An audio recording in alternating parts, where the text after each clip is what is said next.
வணக்கம். நான் தாரிகா சல்மான், நாம் தமிழர் கட்சியுடைய ராணிப்பேட்டை சட்டமன்ற தொகுதியின் வேட்பாளர். நேற்று இரவு ஒரு 10 மணி அளவுல பெல் ஊரக பகுதியில பணப்பட்டுவாடா, அதாவது பரிசு பொருட்கள் பட்டுவாடா செய்யறத எங்களுக்கு தகவல் வந்துச்சு. உடனே நாங்க ஆர்டிஓ அவர்கள்ட்ட இன்ஃபார்ம் பண்ணோம். நாங்க 10 மணிக்கு சொன்னோம், ஆனா அவங்க 11 மணிக்கு மேலதான் அந்த களத்துக்கு வந்தாங்க. அதே மாதிரிதான் ஆற்காடு நகரத்திலையும் இதே மாதிரி இலவச பொருட்கள், புடவை துணிமணிகள் எல்லாம் பட்டுவாடா செய்யறதாக எங்களுக்கு இது வந்துச்சு, தகவல் வந்துச்சு. பெல்லுல விநியோகம் செஞ்சது திமுக, ஆற்காடுல விநியோகம் செஞ்சது அதிமுக. நாங்க உடனே அதையும் நாங்க தகவல் சொல்றோம். சொல்லி முடிச்சு பல மணி நேரம் கழிச்சு அவங்க அந்த பொருள் எல்லாம் கொடுத்து முடிச்சுட்டு போனதுக்கு அப்புறம் தான் அந்த இடத்துல பறக்கும் படை வருது. அப்ப பறக்கும் படையா இல்ல அது ஊரும் படையா? உடனே அந்த இடத்துக்கு வரதுனாலதானே அது பேர் பறக்கும் படைன்னு பேர் வச்சிருக்கோம். இப்ப நாங்க எங்க வீட்டுல இருந்து ஆட்சியர் அலுவலகத்துக்கு வர்ற வரைக்கும் ஒரு 3-4 இடத்துல எங்களை சோதனை பண்ணிட்டாங்க. சோதனை பண்ணி காசு கொண்டு போறோமா, அது கொண்டு போறோமா எல்லாம் பாக்குறாங்க.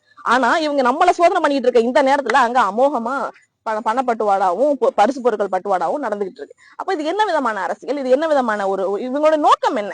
நம்மளை தடுத்துறது அவங்களோட நோக்கம். நம்ம மக்களை போய் நேரடியா சந்திச்சு நம்மளுடைய பிரச்சனைகளை மக்கள் கிட்ட சொல்லி மக்களுடைய பிரச்சனைகளை கேட்டறிஞ்சு நம்ம என்ன செய்ய போறோம் நம்ம பேசுறோம் இல்லையா, அதை தடுத்து நிறுத்துறதுதான் அவங்களோட நோக்கமே ஒழிய பணம் கொடுக்கறதையோ இல்ல ஜனநாயகத்துக்கு முரணா அவங்க நடக்கிறதையோ தடுத்து நிறுத்துறது அவங்களுடைய வேலை கிடையாது. நீங்க பாருங்க, ஒரு பசிக்கு ஒரு பண்ணு திருடுறவனை திருடன்னு சொல்றோம். ஆனா வெளிப்படையா வாக்கு காசு கொடுத்து வாக்கு திருடக்கூடியவர்கள் திருடன்னு இவங்க சொல்றது கிடையாது. இது வரைக்கும் ராணிப்பேட்டை மாவட்டத்துல ஜெயிச்ச ஐயா ஆர் காந்தியா இருக்கட்டும், இல்ல அதுக்கு முன்னாடி ஜெயிச்சவங்களா இருக்கட்டும், அதிமுக சேர்ந்தவங்களா இருக்கட்டும், எல்லாருமே வாக்குக்கு காசு கொடுத்துதான் இங்க ஜெயிச்சிருக்காங்கிறது எல்லாருக்கும் தெரிஞ்சு, இது உலக அறிஞ்ச உண்மை. இதை ஏன் தடுத்து நிறுத்த மாட்டேங்கிறாங்க? இப்ப இந்த வாக்குக்கு காசு கொடுக்கறதையும் வாக்குக்கு பரிசு பொருட்கள் கொடுத்து வாக்குகளை வாங்குறதையும் வேடிக்கை பாக்குறது இருக்கு இல்லையா, அது நம்ம போராடி பெற்ற சுதந்திரத்தையும் பெருமதிப்பு மிக்க ஜனநாயகத்தையும் படுகொலை செஞ்சு போறது இல்லையா? இதையும் வேடிக்கை பாக்குது மாவட்ட நிர்வாகம், இதையும் வேடிக்கை பாக்குது தேர்தல் ஆணையம்.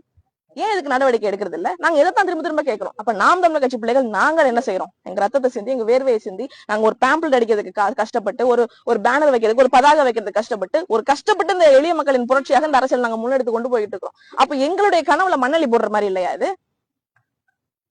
இதை யார் தடுத்து நிறுத்தணும்? மாவட்ட ஆட்சியர் ஏன் இதை கண்ணும் காணாம வேடிக்கை பார்த்துட்டு அப்படியே கடந்து செல்றாங்க? இவங்க தகுதி நீக்கம் செய்யணும். அது திமுகவா இருந்தாலும் சரி, அதிமுகவா இருந்தாலும் சரி. வாக்குக்கு காசு கொடுக்கறதையும் வாக்குக்கு இந்த இலவச பொருட்களை கொடுத்து வாக்குகளை பெறதையும் இப்படி செய்யக்கூடிய அந்த வேட்பாளர்களை தகுதி நீக்கம் செய்யணும். டெர்மினேட் பண்ணுங்க, தகுதி நீக்கம் செய்யுங்க. அதான் நாங்க கேட்கிறோம். பரிசு பொருட்கள் ஆமாண்ணே. இப்ப நான் என்ன கேக்குறேன், ஒவ்வொரு வண்டியும் வெளியே போகுது அப்படின்னா அந்த வண்டியை சோதனை தேர்தல் ஆணையம் இவ்வளவு பரிசு பொருட்களை கொண்டு போயிருக்கிறாங்களே, ஒவ்வொரு பூத் வாரியா காசே போய் சேர்ந்துருச்சுன்னு.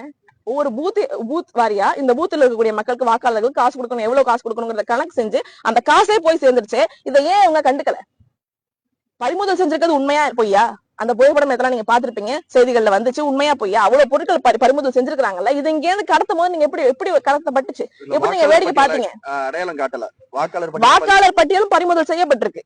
வாக்காளர் பட்டியலும் இத்தனை பட்டியல இருக்கக்கூடிய பெண்களுக்கு நாங்க கொடுக்க போறோங்கிற அந்த பட்டியல் இருக்கு இல்லையா, அதோட பறிமுதல் செஞ்சிருக்கு. எங்க கிட்ட அவங்க பேசின குவேட்பதிவு இருக்கு.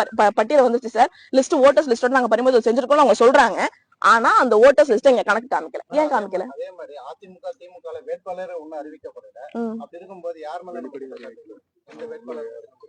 வெளிப்படையா இவங்கதான் வேட்பாளர்ங்கிறது அறிவிக்கல. ஆனா வேட்பாளர் யாருங்கிறது உங்களுக்கும் தெரியும், எனக்கும் தெரியும். காலகாலமா யார் நிக்கிறாங்க இங்க, புதுமுகங்களுக்கு வாய்ப்புகள் கொடுக்கப்படுறது இல்ல. காலங்காலமா நம்மளுடைய சட்டமன்ற தொகுதியில புதுமுகங்கள் ஒவ்வொரு தேர்தலுக்கும் ஒவ்வொருத்தர் நிக்கிறது கிடையாது. காலங்காலமா ஐயா ஆர் காந்தி தான் இருக்கிறாங்க. காலங்காலமா அதிமுகனா இப்ப ஒரு 5 வருஷமா ஐயா எஸ் எம் சுகுமார் இருக்கிறாரு. நமக்கு தெரியும் அவங்கதான்.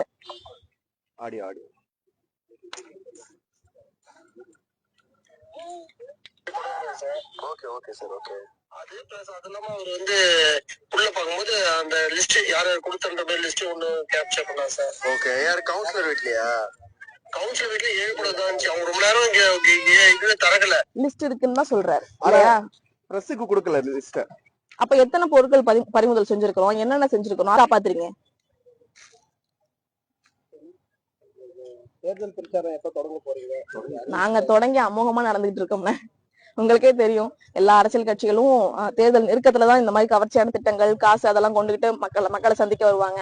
நாங்க உண்மையும் நேர்மையுமா கடந்த 1 வருஷத்துக்கு முன்னால இருந்தே அந்த காலத்துல நிக்கிறோம். நன்றி.